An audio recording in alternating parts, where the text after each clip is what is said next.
how long does it take to integrate this into an acquired facility?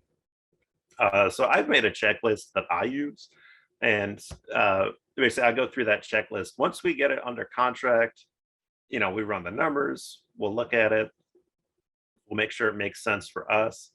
And once it does make sense for us, and we know we're going to close on it, that's when I start everything. So I start early. If we've got a 60-day close, 30-day close, whatever it is, and we know for sure we want to close on this thing, after a week, that's when I'll start getting everything into place. I'll start calling, local sign companies. Can they get something up for me? I have a whole list of everything that we're going to do.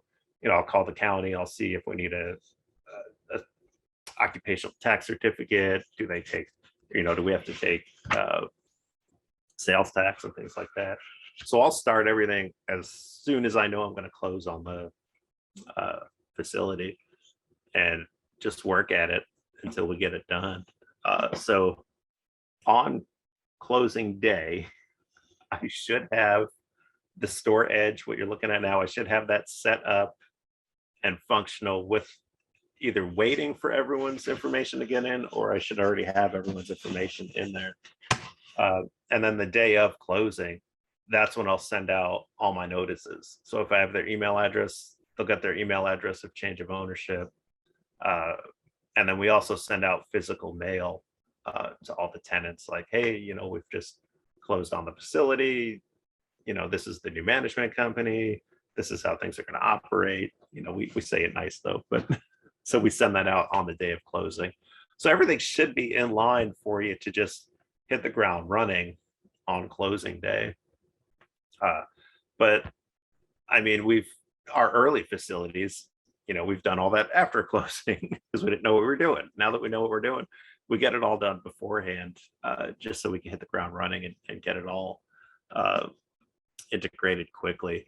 So to answer your question, it might take a month after closing your first time around, because it's confusing and there's a lot to do.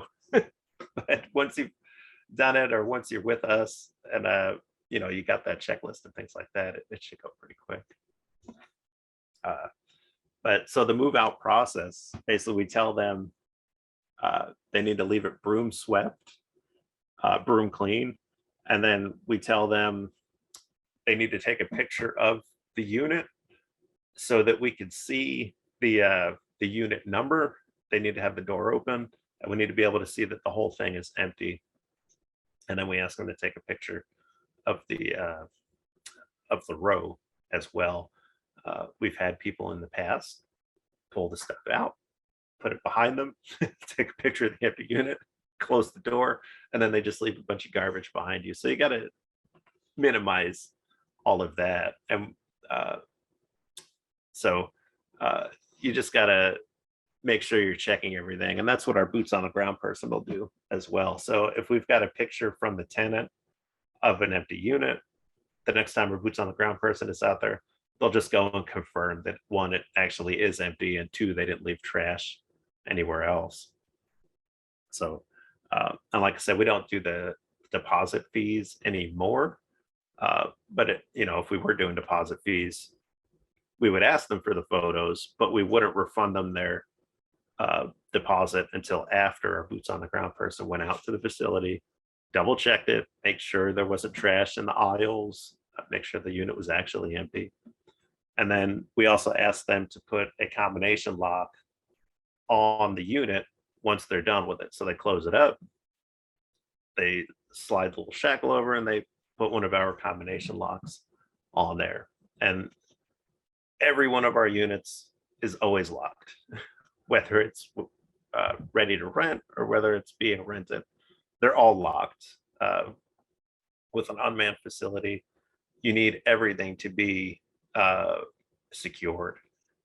If there's an open unit, someone might just take it and start storing their stuff in there. They'll put a lock on it and everything. More likely, they'll see an empty unit and they'll say, oh, I've been needing somewhere to put my trash.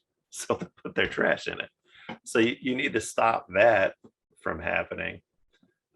So it's usually a thing of opportunity. If you don't give them the opportunity to do bad things, they won't do bad things.